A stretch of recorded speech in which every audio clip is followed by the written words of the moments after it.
난 너를 보면 티라미수 케이크 마치 넌 달콤한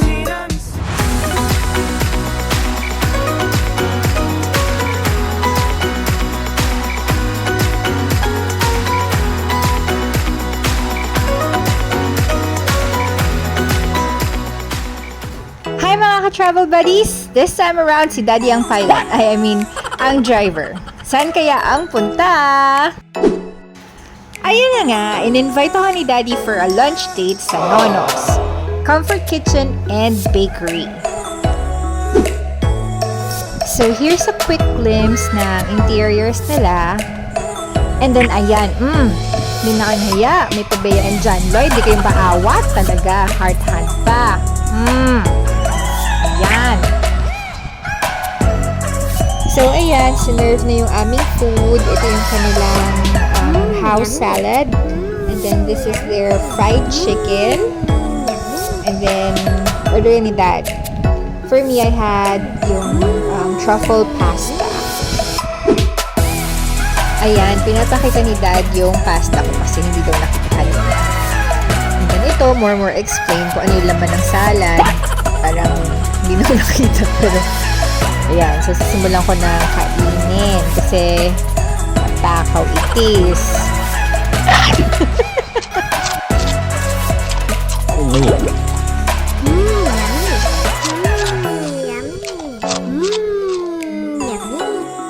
Ayan, nagpahinga saglit ang inyong madam. Tapos, pasta na!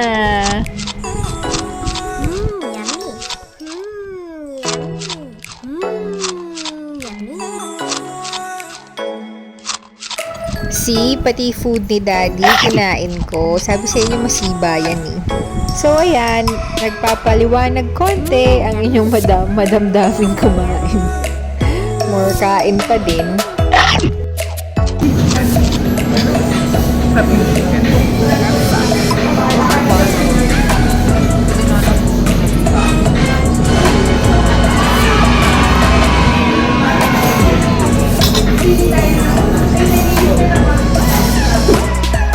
So, ito naman ang aming dessert. It's called the croffle. It's like a crossbreed between croissant and waffle.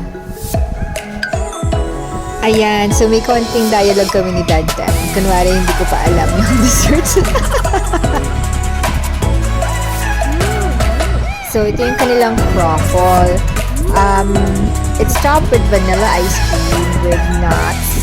I just can't remember what nuts they are, but most likely yung mga walnuts, pecan nuts, ganyan. Tapos, it's also drizzled with chocolate and caramel, I think. And then, when I peeled off yung part nung croffle, I was amazed to see nga na it comes in flakes or in layers. Yan. Very good for sa mga trying to reduce kasi, syempre, mas gluten-free yung kanyang croffle.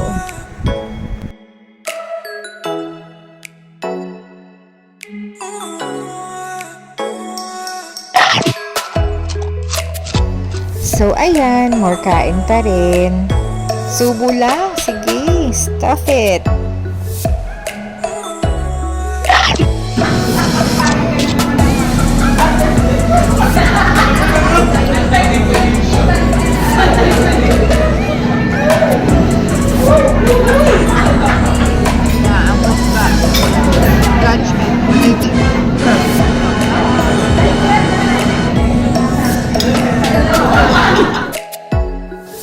After the lunch date, meron pa daw kaming pupuntahan ni Dad. Kaso, it's too early.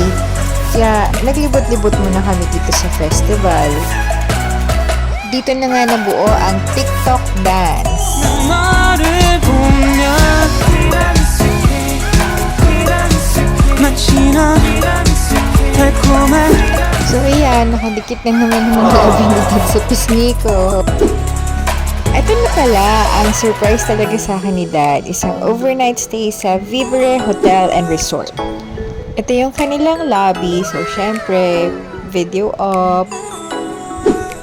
Tapos ito si Dad sa reception, sabi niya lumayo daw ako at bawal daw marinig ko anong pinag-uusapan nila. Ayan, kita naman sa ngiti ko, ang ngiting masaya.